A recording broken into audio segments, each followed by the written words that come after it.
What are we journalists fighting for? As Rasul Reshad said, those who have infiltrated the profession, who under the guise of journalism insult and belittle people, declare them guilty before a court has even rendered a verdict, or even before a case has been filed against them, parade them before the public, gossip about their private lives, derive their motivation from slandering others, and sustain themselves through such means should not be labeled as journalists, and consequently, journalists should not be held accountable or targeted for such unethical conduct. In these processes, it wasn't just politicians and prominent figures. Many journalists were also subjected to the same insults, slanders, disgusting accusations, and lynch mobs. This is still continuing. On social media, such posts, news articles, and headlines have been popping up like mushrooms on a daily basis. The Journalists' Union holds seminars almost every day, runs social media campaigns, and tirelessly explains who is a journalist, what is news. This was precisely where the opposition and the Bar Association should have stood and offered their support regarding journalists and journalism. It was about standing by those fighting tooth and nail to protect the honor of journalism. However, this was the hard part. Under the pretext of let's not become a target, let's not lose our appetite, not only was this nuance ignored, but many parties even supported this ugliness, this disinformation carried out under the guise of journalism. The enemy of my enemy is my friend was the mantra. This includes some opposition parties outside of parliament. The profession was eroded. It was clear what journalism was, but what it was not remained unclear, or rather, it was not meant to be understood. Journalists were portrayed as the culprits behind this ugly order on social media. They were held responsible, and the solution was found in silencing them.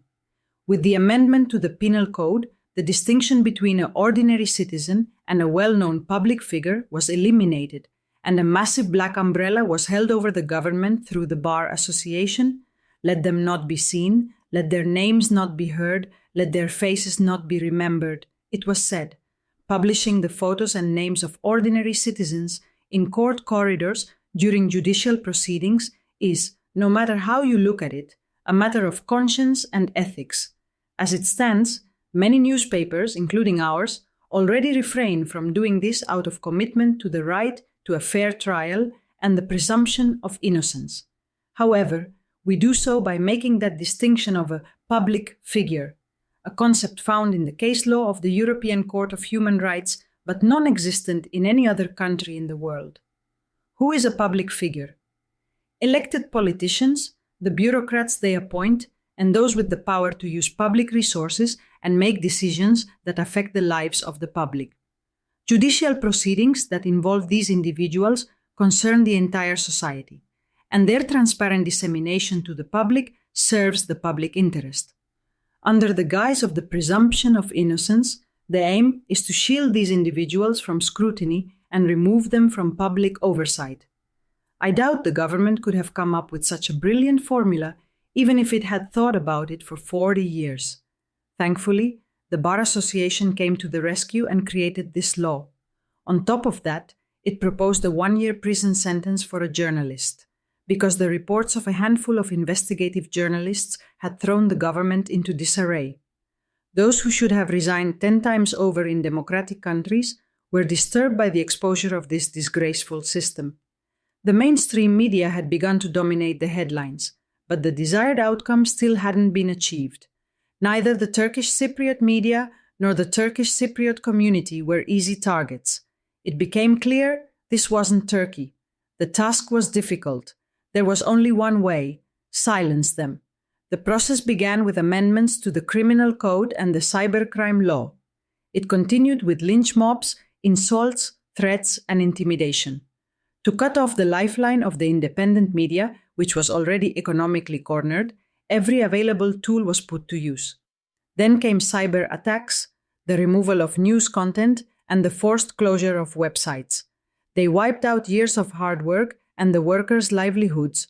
They left media organizations facing closure. The struggle continues, but somehow this too has been overcome. After all, they were up against journalists, writers who would etch the truth into stone and bring the news to the public. They were the kind of people who would go door to door if necessary. Now the Bar Association stands in our way. It has effectively blocked any accountability from the government regarding the legislative changes, defending the provision with tooth and nail, and continues to do so. Thanks to this, the government can carry out its election campaign with ease. The Bar Association is eagerly absorbing all the backlash onto itself. It accuses journalists of wanting to photograph suspects and defendants whose guilt has not been proven, thereby interfering with their right to a fair trial. And the Bar Association president is blatantly spreading disinformation. Would the president of the Bar Association ever lie? Even though fighting against this squeezes one's heart, we are not giving up. We will not give up. Those who act as a shield for this government are taking steps toward the dustbin of history by sharing the same fate as the government. One would have to be blind not to see this. Then there is also the issue of putting pressure on the courts. Attempts to keep the court proceedings of politicians and public officials out of the public eye will create an environment where pressure can be more easily exerted on the courts while the public remains silent. The day will come for those who are salivating at the prospect of intervening in the judiciary. We can see whose interests are being served by those who claim that journalists reporting influences judicial processes. Media oversight of judicial proceedings is also a crucial pillar in safeguarding an independent judiciary. Where the pen and the camera's light shine, there is clarity. It exposes the interventions sought to be carried out in the dark. In other words, this is not merely a matter of the public's right to information, but a matter of judicial independence. Don't get your hopes up.